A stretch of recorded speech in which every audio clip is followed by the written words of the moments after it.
며칠 후면 이 한반도에 6.25 전쟁이 발발해서 모든 백성들에게 상흔을 안겨준 6.25 전쟁 75주년이 다가옵니다. 아직도 분단된 이 땅에 살아가는 많은 사람들, 특별히 이산 가족으로 인해서 슬퍼하며 저희들의 눈물이 정말로 한강을 이룰 정도로 그렇게 큰 슬픔에 살았고 그뿐인가요? 여전히 상처로 인해서 씻을 수 없는, 낫지도 않는 그러한 붕대로 감싸면서 분단된 채 이 민족이 지금 살아가고 있습니다. 우리는 그럼에도 70여 년 동안 하나님 앞에 기도하고 있죠. 하나님, 이 백성들을 불쌍히 여기셔서 상처를 회복시켜 주시고 하나님께서 원하시는 하나님의 때에 하나님의 방법으로 통일이 이루어지게 하옵소서. 그래서 남북이 서로 한민족이 손을 잡고 다시 한번 잘 살고 무너진 북녘 땅의 교회가 다시 세워지고 성도들이 마음껏 하나님을 부를 수 있는 그러한 은혜의 날을 기다리면서 우리가 낙심하지 않고 기도하고 있습니다. 하나님의 뜻은 어디 있는지 우리가 알 수 없지만 우리가 이스라엘 야곱의 후손들이 애굽 땅에 들어가서 430년간 노예 생활하는 동안에 저희들이 하나님 앞에 얼마나 부르짖었을까, 그것도 생각해 볼 수가 있습니다. 430년간 노예로 살아가는 이스라엘 백성들이 얼마나 고된 삶을 사는 동안 하나님 앞에 간절히 기도했겠어요. 하나님을 원망도 했을 겁니다. 그럼에도 불구하고 하나님께서는 아무런 말씀도 대답도 하시지 않았습니다. 그러나 나중에 봤더니 하나님께서 내가 너희들의 아픔을 다 보고 있었다. 너희들의 사정을 내가 다 알고 있다. 너희들의 아우성 소리, 기도 소리도 내가 다 듣고 있었다. 하나님께서 그렇게 말씀해 주십니다. 이제 세상이 이 문명 과학 시대에 전쟁이 웬 말인가? 사람은 전쟁은 옛날 고대 시대나 창이나 화살로 동물하고 싸우고 부족 간에 먹이 쟁탈전 때문에 싸웠던 그러한 전쟁쯤으로 생각을 했지만, 그러나 시대가 발전하고 시간이 흘러가면서 전쟁은 끊임없이 다양한 모습으로 전쟁이 계속 일어나고 있지 않습니까? 하나님께서는 사람들을 만드실 때 그러한 목적으로 사람을 만드신 것이 분명히 아닐 겁니다. 잘 살아야 된다.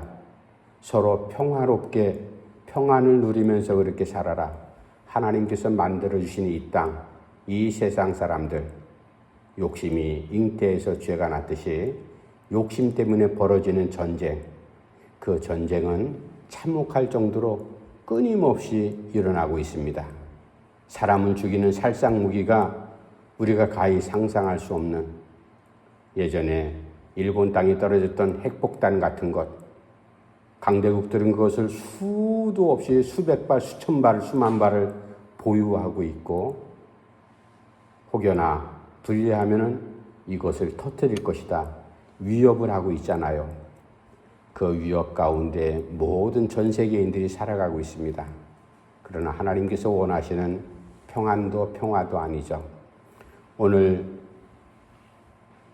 남쪽 유대 백성들이 바벨론의 포로로 잡혀갔고 포로로 잡혀간 그 백성들에게 예레미야 선지자를 통해서 말씀합니다.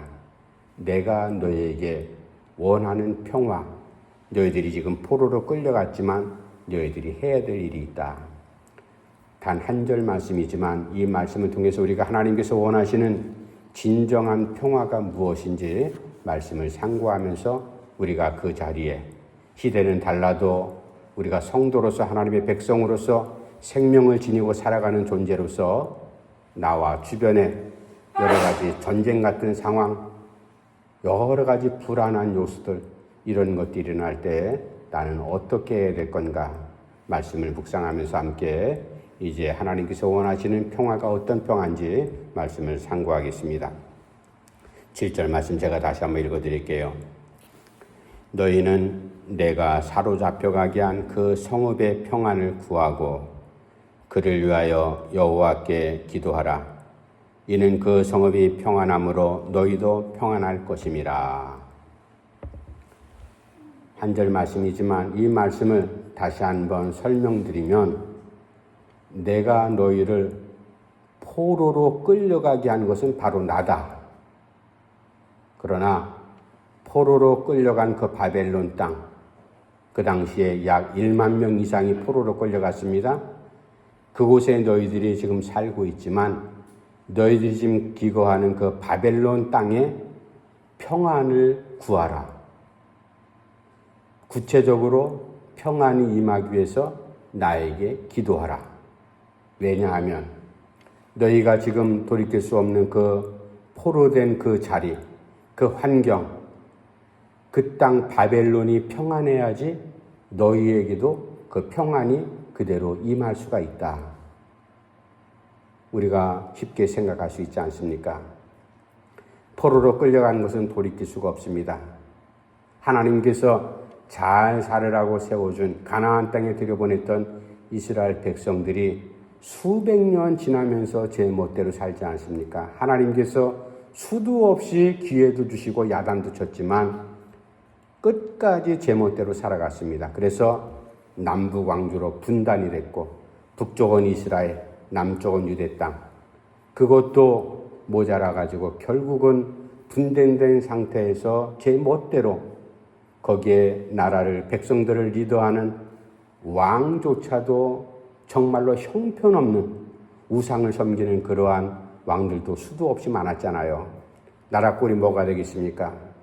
특별히 이제 오늘 본문은 남쪽 유대 땅에 바벨론에 끌려갔던 이스라엘 백성들, 예레미야 선지자를 통해서 하나님께서 말씀을 들려주고 있습니다. 너희들이 지금 포로로 끌려간 것은 내가 끌려가게 한 것이다. 하나님의 섭리라는 것이죠. 하나님의 섭리라는 것, 하나님을 경외하는 이스라엘 백성들, 유대 백성으로서는 그것을 수용할 수밖에 없습니다. 하나님께서 백성들을 죽이려고 그렇게 포로로 끌려가게 하신 것 아니잖아요. 이 어려운 자리, 포로된 자리에 끌고 오신 것, 무엇 때문일까? 우리가 역설적인 그러한 내용이지만 하나님께서 백성들을 살려내시기 위해서 포로로 그 당시에 강대국이었던 바벨론에, 페르시아에 끌고 왔다. 바로 그 말이에요. 너희들이 이것을 직시하라. 그래서 우리는 이스라엘 백성들, 유대 백성들이 포로로 끌려온 그 자리, 내가 왜 이 나라가 무너져서 이렇게 포로로 끌려왔는가, 이 어려운 자리에 우리가 지금 왜 이렇게 처해 있는가 원망하지 말라. 너희들 자신을 다시 한번 생각을 해보라. 그리고 너희들이 지금 그 자리에서 해야 될 일을 내가 명한다. 첫 번째, 너희는 그 자리에서 바벨론에 포로된 그 자리 현장을 위해서 평안을 구하라. 하나님께서 그렇게 말씀합니다. 그래서 첫 번째, 하나님께서 원하시는 평안은 포로의 자리를 평화로 만들어라. 포로가 할 수 있는 게 뭐가 있겠어요? 우리가 쉽게 생각해도 감옥에 갇혀 있는 죄수들이 할 수 있는 게 한계가 있지 않습니까?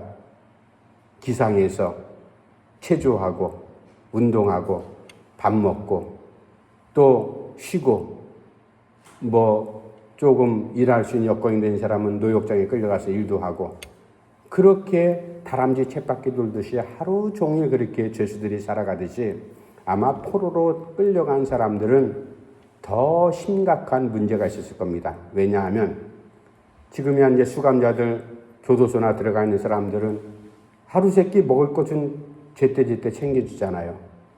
그러나 그 당시에 포로로 끌려간 사람들은 가장 중요한 게 뭡니까?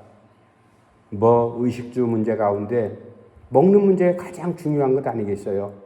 잠이야 아무데서나 자면 되는 거고, 옷이야 그냥 1년 내내 걸쳐 입으면 되는 거고, 그러나 음식은 먹지 않으면 사람의 생명을 유지할 수 없잖아요.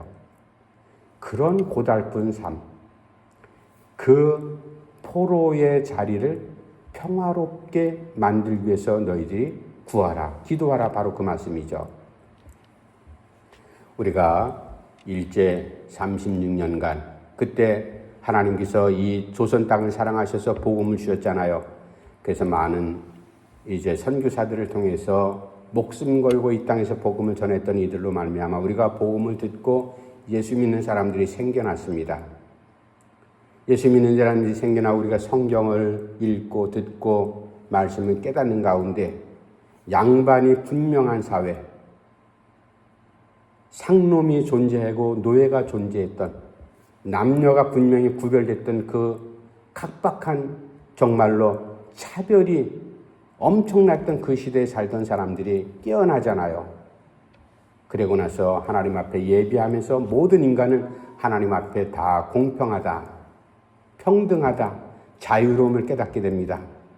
그러고 나서 예수 믿는 노예들, 하인들, 모슴들, 이런 사람들이 봉기를 일으켰습니까? 그러지 않았습니다. 그 사람들이 어떻게 했어요? 오히려 자기를 구박하고 힘들게 했던 그러한 양반들이며 아니면 지배층을 위해서 기도하잖아요.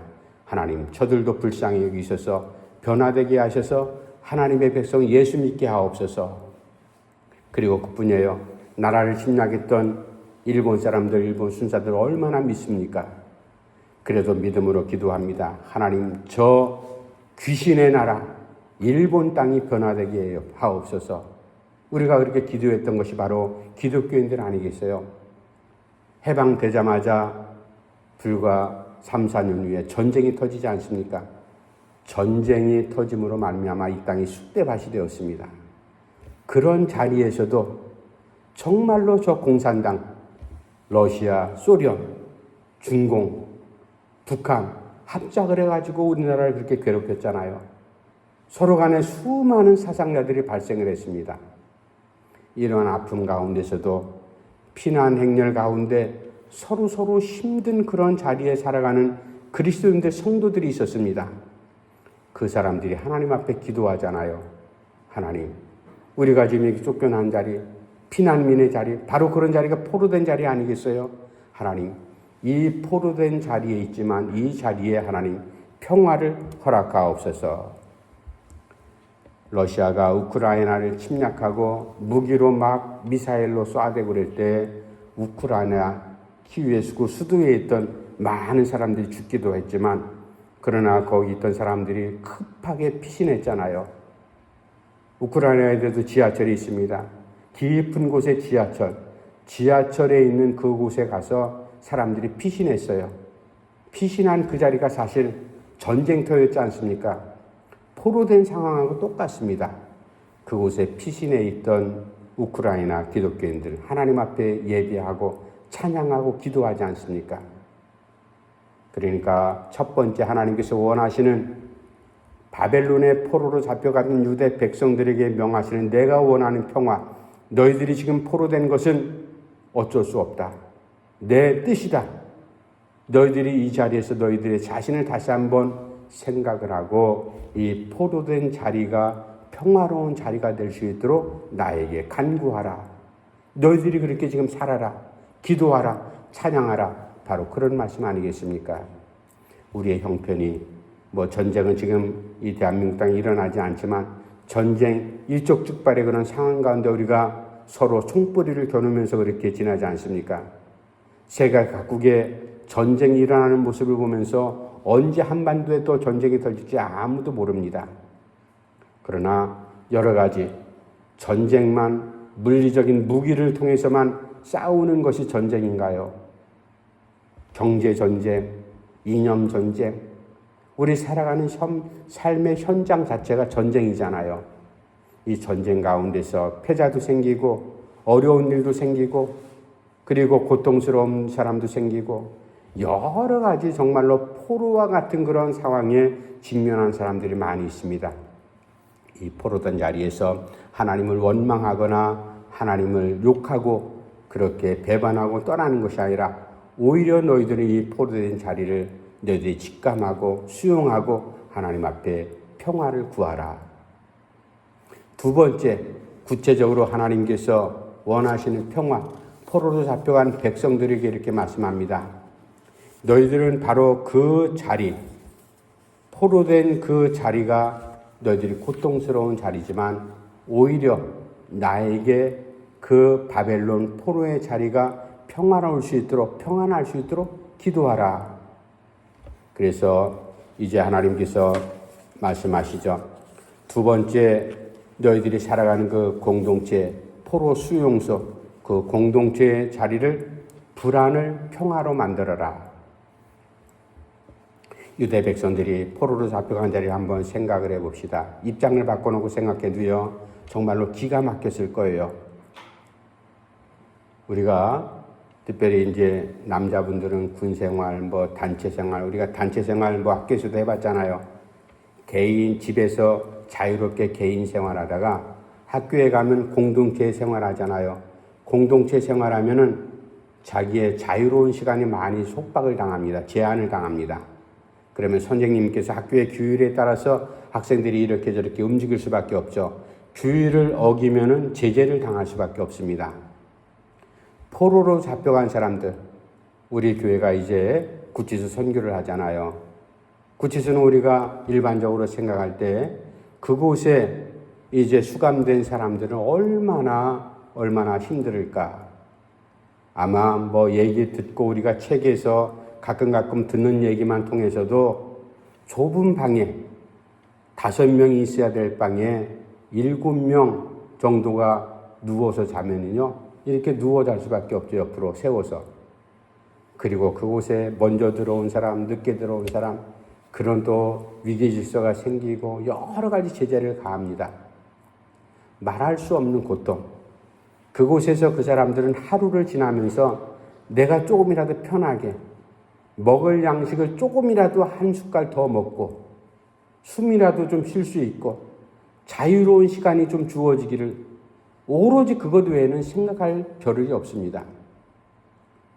포로로 잡혀간 유대 백성들이 바벨론 땅에서 1만여 명이 게토와 같은 곳에 한 곳에 모여놓고 저들을 포로 생활할 때 저희들의 삶이 얼마나 비참했을까 한번 생각을 해보십시오. 제가 서두에 말씀드렸듯이 아마 기가 막혔을 거예요. 무엇을 입을까? 어디서 잘까? 이것은 둘째 문제예요. 어떻게 하루를 먹고 내 생명을 유지할 수 있을까? 이러한 고통스러운 바로 그 자리. 공동체 사람들이 아마 아비규환이었을 거예요. 하루하루 살아가는 것이 아마 전쟁터를 방불했을 겁니다. 그런 공동체의 포로된 자리 수용소에서 백성들이 어떻게 살아갔을까? 물론 바벨론에서도 그래도 여러 가지로 조금 우대받고 편안한 자리에 서게 된 사람도 있었지만 대부분의 사람들은 너무나 힘든 상황을 하루하루를 지나갑니다. 우리가 잘 아는 빅터 프랭클린이라는 그 박사, 죽음의 수용소라는 정신과 심리학 의사죠. 그분이 나치 정권의 아이슈비츠 가스실 그 수용소에서 함께 지냈습니다. 그러나 그분은 살아남았어요. 그 수용소의 참혹한 삶을 말하는데, 물론 책을 통해서 읽었지만 얼마나 기가 막히겠어요. 질병과 구타와 그리고 배고픔과 추위와 여러 가지 온갖 악재들은 다 모여있는 곳이 바로 죽음을 앞둔 수용소에 있는 수용자들의 삶이었습니다. 그들을 정말로 극도로 힘들게 했던 것은 추위도 배고픔도 학대도 아니라 자고 일어나면 아침에 줄을 세워서 너 나와 너 나와 너 나와 이렇게 명단을 부르는 겁니다. 몇 번 부르겠죠. 왜 부르겠어요? 오늘 가스실 들어가서 죽는다 이 말이에요. 이 불안감에 매일매일 하루를 어떻게 지냈을까? 우리가 그것을 생각을 하면요, 기가 막힌 겁니다.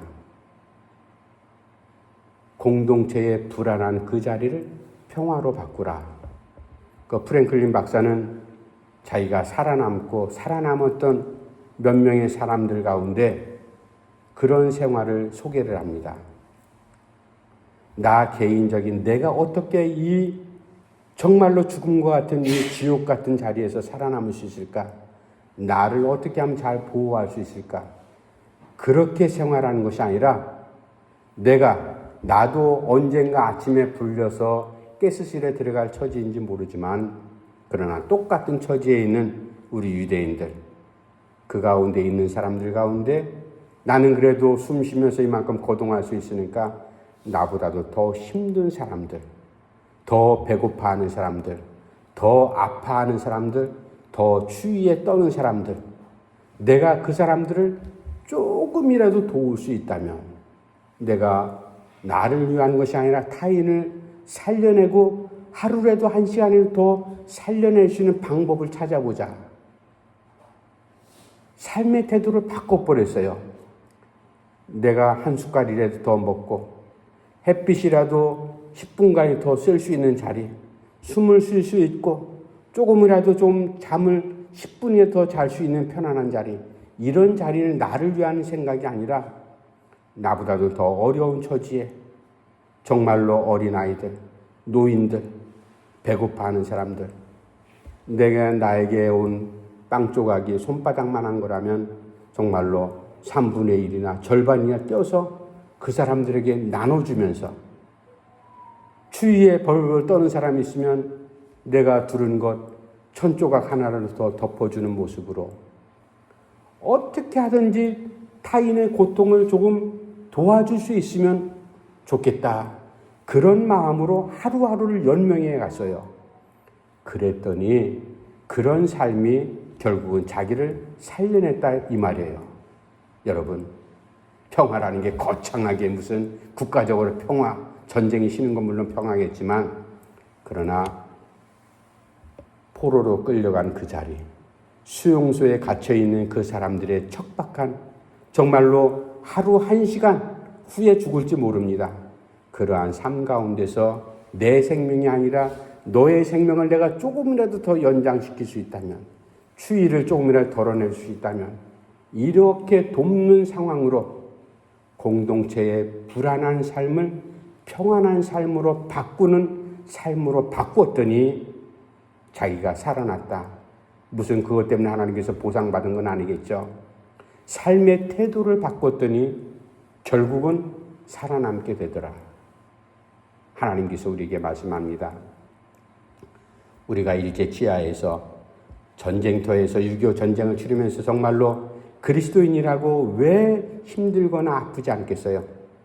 그러나 그 어려운 처지에서 나라를 위해서, 고아들을 위해서, 피난민들을 위해서 누가 도움의 손길을 전해줬습니까? 우리를 도왔던 우방들 가운데는 대부분 기독교 국가였습니다. 그리고 이 피난민 대열에서도 누군가를 조금 도울 수만 있다면 하고 손길을 내민 사람들이 누군가 하면 바로 기독교인들이었어요. 바로 그러한 모습, 불안한 공동체, 어렵고 힘든 공동체를 조금이라도 평안하게 만들 수 있는 것, 그런 몸짓과 행동이 바로 평화였다. 하나님께서 원하시는 평화가 바로 그런 평화였다. 그러므로 너희들이 바벨론 땅의 평안을 위해서 나에게 기도하라. 마지막 세 번째 이어지는 말씀이지만 마지막 세 번째 하나님께서 원하시는 진정한 평화가 무엇일까? 우리 7절 말씀 한번 다 같이 읽어봅시다. 7절 시작. 너희는 내가 사로잡혀가게 한 그 성읍의 평안을 구하고 그를 위하여 여호와께 기도하라. 이는 그 성읍이 평안함으로 너희도 평안할 것임이라. 아멘. 포로로 잡혀왔고 포로로 잡아온 그 나라의 평안을 위해서 너희들이 기도하라. 포로된 유대 백성들이 아마 기가 막혔을 거예요. 우리를 잡아온 이 나라를 위해서 우리가 기도하라고? 하나님 제정신입니까? 어떻게 이 원수 같은 이 민족을 위해서 우리가 기도합니까? 저들의 평안을 어떻게 우리가 구하겠다는 말입니까? 그러나 하나님께서 그렇게 명하신 이유가 있죠. 너희들 지금 포로된 이 상황, 포로에서 풀려나기 전까지는 여전히 너희들이 어려운 처지에 있을 것이다. 그러나 그 자리가 평안해야지만 그 평안이 너희에게도 연속적으로 연결이 된다. 바로 그 말이죠. 그러지 않겠어요? 예를 들어서 교도소나 구치소나 불이 났다고 가정을 해봅시다. 불이 나면은 수감자뿐만 아니라 그 교도소를 관리하는 관리인들, 정부에서는 얼마나 불안하겠어요. 불안한 상태에서 관리하는 그 사람들은 평안할 줄 압니까? 더 어려움을 겪어야 되죠.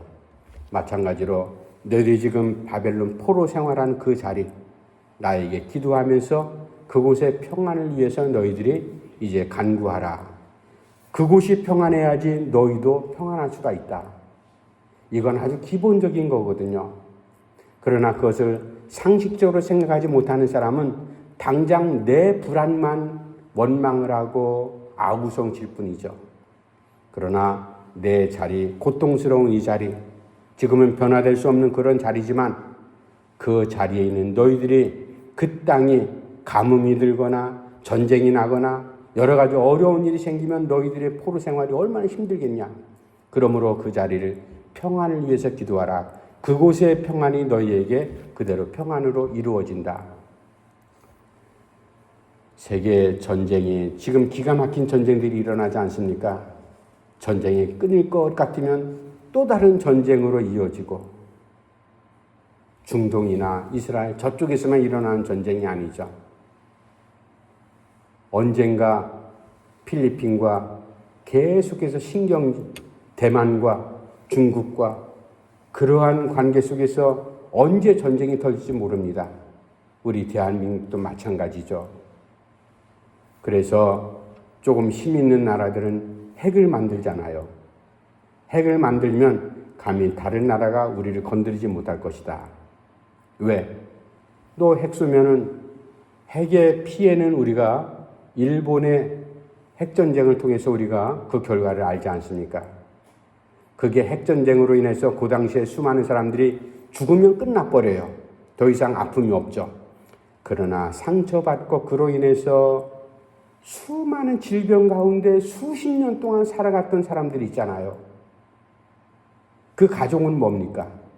이러한 것들을 우리가 생각할 때 핵이 그래서 핵전쟁이 얼마나 무서운지 서로가 다 아는 거예요. 그래서 서로 핵을 사용하지 못하잖아요. 아무리 핵을 수천 발, 수만 발 갖고 있다 할지라도 전쟁은 여호와의 손에 달린 것이다. 하나님께서 붙잡아 주시지 않으면, 하나님께서 보호하시지 않으면 이 전쟁은 끝날 수가 없습니다. 평화가 이루어지지 않습니다. 그러므로 우리가 전쟁 앞에서 불안하고 초조하지만, 경제전쟁도 마찬가지고 이념전쟁도 마찬가지고 모든 전쟁들이 마찬가지입니다. 전쟁이 누구 유치원 아이들의 소꿉장난 얘기가 아니잖아요. 죽고 사는 생명이 달린 문제 아니겠어요? 이런 전쟁 앞에 물론 이 땅에는 다시는 6.25 전쟁 같은 비극이 일어나지 않아야 되겠지만 누가 알 수가 있습니까? 우리가 무엇을 담보할 수 있습니까? 오로지 하나님께서 함께 하셔야만 이 땅에 전쟁이 일어나지 않을 수가 있습니다. 그래서 여호와께 기도하라. 마지막 전쟁의 시대를 평화의 시대로 바꿀 수 있는 것, 내 힘으로 능으로도 되지 않고 오직 여호와의 능력으로만 될 수 있다. 하나님 앞에 기도할 수밖에 없다. 이 기도가 바로 평화를 이루는, 우리는 그래서 그것을 위해서 기도하고 간구해야 될 것이다. 마지막 하나님께서 원하시는 포로로 잡혀간 유대 백성들에게도 말씀하시죠. 너희들은 나에게 기도하라. 그래야지 평안이 임하고 그 평안은 너희에게도 영향을 미친다. 우리가 이 어려운 시대에 살아가면서 모든 면에 있어서 전쟁 같은 현장 가운데 하나님 앞에 기도하면서 평안을 구하고 평화가 임할 수 있는 하나님의 능력을 우리가 체험하는, 우리가 살아있는 동안 평안한 가운데 살아갈 수 있는 그러한 믿음의 백성이 될 수 있도록 이 6월달 6.25 전쟁 우리가 다시 한번 기억하면서, 하나님 이 땅을 전쟁의 폐해 가운데서 다시 살려내신 하나님, 다시는 이 땅에 전쟁이 일어나지 않도록 보호하옵소서. 기도하는 우리 성도들이 꼭 되기를 간절히 바랍니다. 기도합시다. 하나님 아버지, 은혜를 감사함을 드립니다. 저희들은 6.25 전쟁을 잠깐 어릴 때 겪고 그리고 또 그 이후의 세대들은 전쟁이 무엇인지를 알지도 못하면서 지나고 있습니다. 전쟁의 결과가 얼마나 참혹한지 우리는 이미 여러 가지 정황을 통해서 잘 알고 있습니다. 하나님 아버지, 이 땅에 다시는 전쟁이 발발하지 않도록, 그러나 더더욱 안타까운 것은 물리적인 무기를 가지고 서로 죽이는 전쟁뿐만 아니라 여러 가지 전쟁과 같은 상황들이 계속해서 끊임없이 우리 주변에서 내 생활 가운데서 일어나고 있습니다. 먹고 사는 경제적인 문제, 서로의 생각이 다르기 때문에 갈등이 만들어진 전쟁 같은 일들, 이념과 하나님의 실로 정치로 인해서 분열된 이 어려운 전쟁 같은 형편들 하나님께서 아시지 않습니까? 불쌍히 여겨 주시옵소서. 하나님께서 원하시는 아름다운 평화, 포로의 자리를 정말로 평화로 만들 뿐만 아니라 불안한 공동체의 자리를 평화로운 하나님의 실로 하나님의 대사로서 하나님 일꾼으로서 그런 역할을 할 수 있고 이 전쟁의 시대를 평화가 될 수 있도록 하나님 앞에 매달리며 기도할 때 주께서 은혜를 허락해 주시옵소서. 예수님의 이름으로 간절히 기도하옵나이다. 아멘. 찬송가 412장 찬송하시면서 준비하신 예물 드리겠습니다.